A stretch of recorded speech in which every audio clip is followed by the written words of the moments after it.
Hi, I'm Dr. Mandie Shean, and today I'm going to talk to you about coping. When we have coping skills, we try to deal with things that have happened in our life. It might be things like failing an exam, or maybe you have a poor relationship where there's a bit of conflict. So usually with poor coping skills, what we tend to do is we avoid and we try to escape. So my coping when I was going through high school was to miss the classes where I didn't want to do the assignments, which isn't a strategy that I would suggest for you. But there's two ways that we cope, and people often miss the first way. And the first way is we cope by feeling our emotions.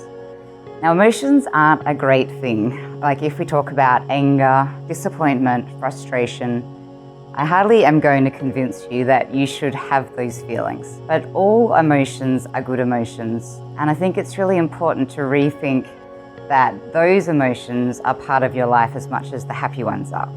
So what happens when you feel those emotions and you're trying to cope and you're super angry or you're super frustrated? Well, first step is it's okay. And it's okay to feel them and to take some time out and acknowledge that emotion and what it's trying to teach you. The second part is to know that that's really normal, that people all have those emotions. And the third part is that you can't problem solve and think about what am I going to do in a practical way until you let the emotions subside. Because what people try to do, and I may have done this, is they try to make really big decisions about relationships and study and whatever else is going on while they're angry, while they're upset, and that is the worst possible time.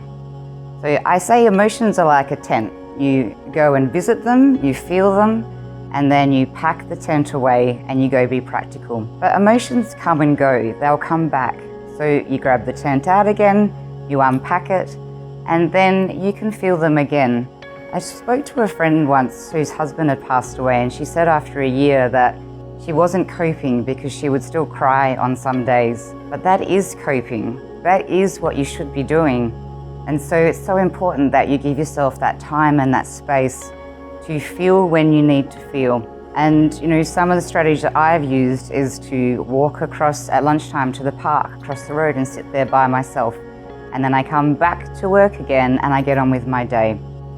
Some people don't build a tent for their emotions, they build a house and they live there for the rest of their life.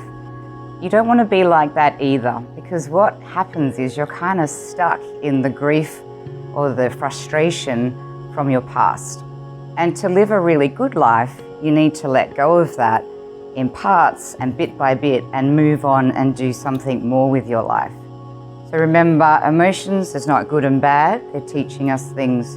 We can just feel them, and when we've felt them, we can then start to think practically. Now, people think that coping should be a skill that we're born with, and I clearly was not born with that skill. I've had to learn it. And so we go into a situation and we try and cope and we're unsuccessful and we think that that's just our natural set. But coping requires that you get someone else with more wisdom than you, the practical side. When I'm in a situation where I don't know what to do, I will call my mum. I will call my mentor like John or Jason or Emma and ask them, what would you do in this situation? I will read about it, I will make a list. And there's lots more practical ways that you can add to that to actually enhance your own coping skills. So don't think that coping is either I have a good skill or I have a bad skill in coping. Practical coping strategies need to be learned over time and you need to get better at them. And that's another thing, you're not always going to do it right the first time. You do have to improve over time. So coping is all about not avoiding things. If you avoid things and it seems too hard, so say you failed the test and you're like, okay, I'm just going to quit university then. Well, that means that you've just lost that opportunity. It means to face things, to feel things, and then to work out what are the actions I'm going to take. I really encourage you that if you don't have the confidence to do this by yourself, grab a friend that you trust to do this alongside. Because then you can move on and look at your future instead of working on and being stuck in your past. Thanks for listening.